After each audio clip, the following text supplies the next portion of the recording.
Bonjour, je m'appelle Sophia Mapa, je suis coach interculturel, psychothérapeute et psychanalyste et j'ai eu un parcours, disons, au niveau de l'éducation formelle assez riche et assez tourmenté par ailleurs. Et donc j'ai associé plusieurs disciplines, sociologie, philosophie politique, histoire. J'ai un doctorat en histoire. J'ai une habilitation à diriger des recherches, mais ma vraie formation, ce qui m'a amené à exercer le métier que j'exerce aujourd'hui, c'est la psychanalyse. C'est la psychanalyse qui m'a amené d'être coach interculturel et psychothérapeute, et j'exerce depuis 4 ans. Je reçois soit ici, vous êtes à mon domicile ici, soit à mon cabinet qui se trouve dans le 14e arrondissement de Paris, à rue de Liancourt. Alors, je propose et je pratique deux types d'accompagnement. Un accompagnement collectif, d'accompagnement au changement, par exemple des salariés d'une entreprise ou des salariés d'une ONG ou d'une administration qui se trouvent en conflit et en souffrance pour exercer leur métier. Et après, bien sûr, c'est l'accompagnement individuel qui consiste soit à des entretiens avec des personnes qui sont en souffrance à cause de leur milieu socio-professionnel, familial, voire social, soit des accompagnements de personnes qui viennent d'autres cultures et qui ont du mal à s'intégrer dans la culture française.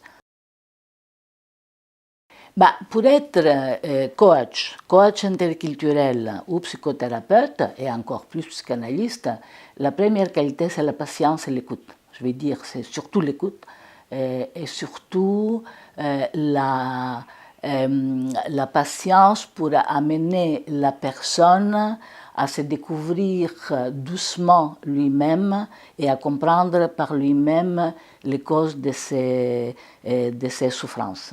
Et après, l'autre qualité, à mon avis, c'est la connaissance des différentes cultures. En France, on a l'habitude de croire que notre culture est universelle, ce n'est pas le cas.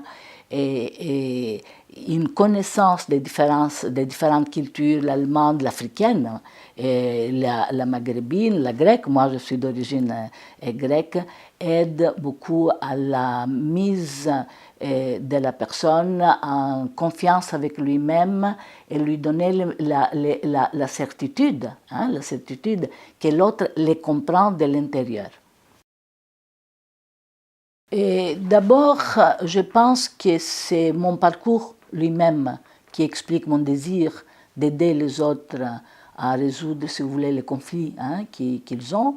Après, j'ai eu un parcours international, ce qui m'a ramené, pendant 25 ans, j'ai dirigé une institution internationale qui a eu à travailler avec des Africains, des Maghrébins, des Européens.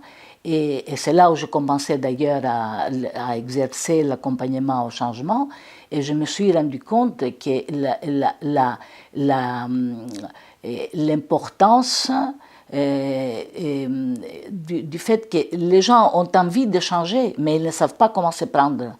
Et donc, comme moi-même, j'ai eu un accompagnement psychanalytique et comme moi-même, j'ai passé beaucoup de turbulences dans ma vie, et je sais et j'ai compris l'importance